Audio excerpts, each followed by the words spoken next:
guys. Magmamata ko grade 4.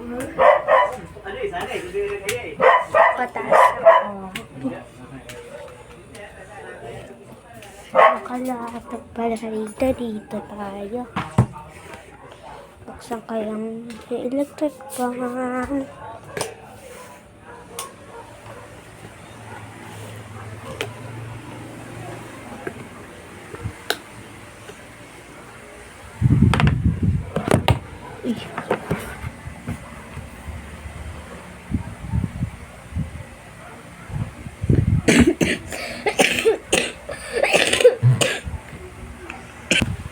Guys, may tatlong method sa pagsagot nito.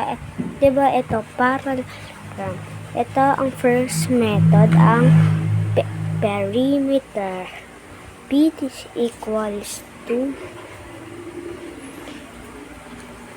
2L plus 2W equals 2 times 15, 30. Tapos 2 times 10 cm. Ngayon ko lang nasabi. 20. Ipa-plus niya ang dalawa. Tapos, ayun yung total na sagot. Ilalagay ko na yung second method. Guys, nalagay ko na yung second method. Ang L plus W equals 50. Second method. Kasi 2L, 'di ba, equals 2 times 15.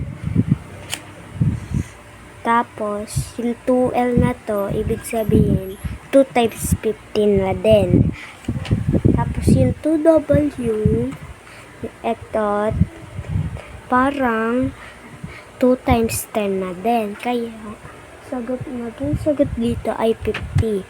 Ang third method naman, guys, ang third method ay ang 15 plus 15 plus 10 plus 10, 50. Third method.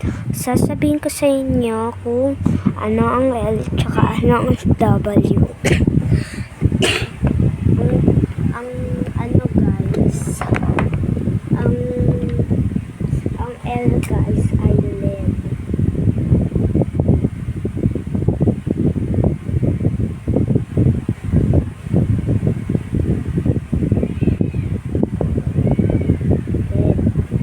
Tapos yung W naman guys is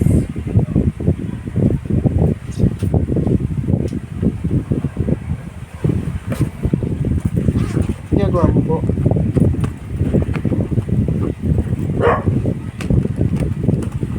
Ha?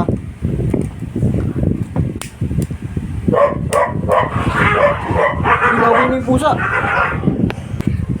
W ay with the may nag-ay na kasi guys. Ito guys. So, pakita ko sa inyo yung result. Madami. Ayan guys. LED. Dito Gia. Nagkamali ako. Wala kasi ang correction page. Ayan ang first method. Ang ibig sabihin ng PI perimeter. Lagay natin dito ang PI perimeter.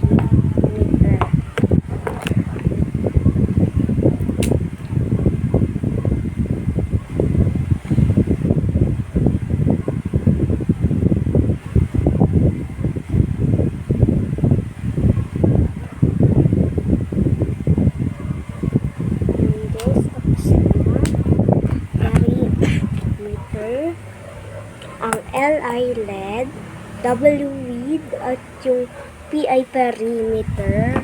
Yun lang guys.